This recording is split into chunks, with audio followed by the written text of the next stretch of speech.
In a small dusty village surrounded by dry hills and endless fields, there lived a boy named Daniel. He was no different from other children except for one thing: poverty shadowed his every step. His clothes were worn thin, patched many times by his mother's tired hands. His shoes had long given up, replaced by sandals made from old rubber. Many days, his family had little more than bread and water to share. But Daniel carried something inside him that no one could see, an unshakable fire, a determination that whispered to him every morning, "Don't give up." Daniel loved school. He loved the smell of books, the sound of pencils scratching on paper, and the thrill of discovering something new. But studying was not easy for him. His father worked as a laborer, earning barely enough to survive, and often asked Daniel to skip school to help in the fields. Many children his age gave up education, believing there was no use in dreaming. Yet Daniel refused. He walked 5 miles every day barefoot on rough roads, just to sit in a crowded classroom. One morning, Daniel's teacher announced a village competition. The prize, a scholarship to the city school.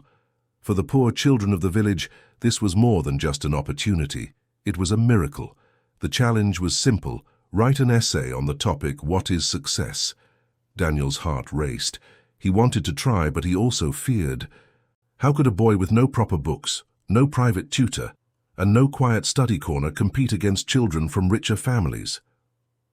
That night, he sat under the flickering light of a kerosene lamp, his only source of brightness. His house was filled with noise, the cries of his younger siblings, the coughing of his sick father, the weary sighs of his mother. Still, Daniel opened his notebook and began to write. He didn't define success as wealth, fame, or power. Instead, he wrote, "Success is when you fall and rise again. Success is when hunger cannot silence your dreams. Success is when life tells you to quit, but you whisper back, 'Never give up.'"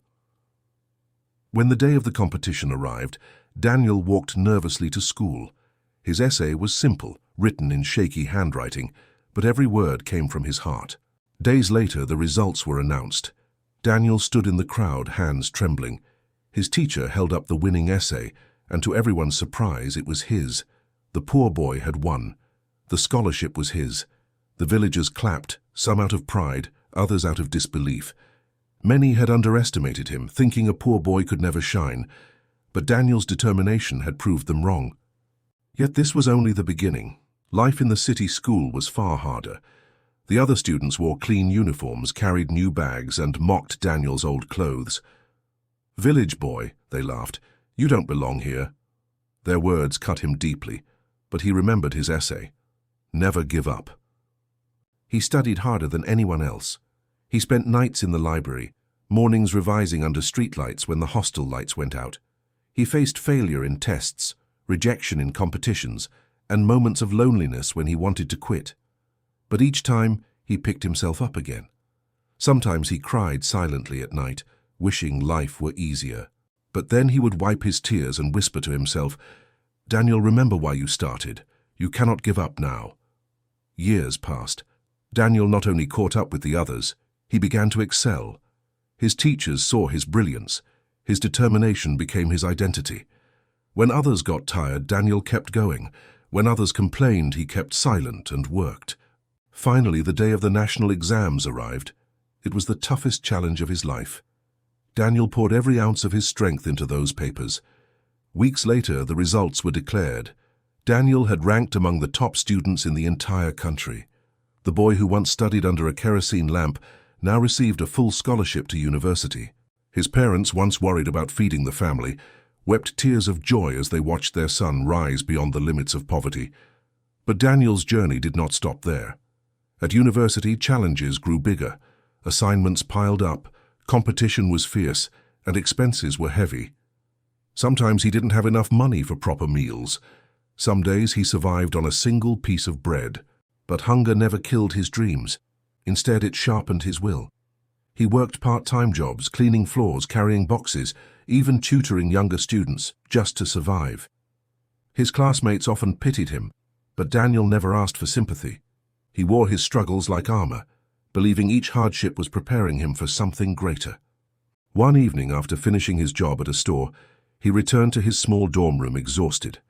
His body ached, and his mind screamed for rest. But the final exam was only 2 days away. He looked at his notes and whispered, "Daniel, you have come too far. Rest later, work now." And so, he studied through the night. That decision changed everything. He topped the final exams, earning recognition not just from his professors, but from the entire university. Soon, opportunities opened, scholarships abroad, invitations to conferences, and job offers. Years later, Daniel returned to his village, not as the barefoot boy who once carried cracked sandals, but as a successful man, educated, respected, and ready to give back. He built a small school there, ensuring that no child had to walk 5 miles barefoot, and no child had to choose between hunger and education. When the villagers asked him how he achieved all this, he simply smiled and said, "I had nothing, no money, no resources, not even proper clothes. But I had one thing I never gave up. When the world doubted me, I believed. When life pushed me down, I stood up again. That is the only secret of my success." And so Daniel's life became a living message for everyone who felt broken, poor, or hopeless. His story proved that success is not born from comfort or luxury. It is born from resilience, patience, and the courage to keep moving forward, step by step, no matter how heavy the journey feels. The little poor boy who once had nothing had taught the world the most powerful lesson: never give up.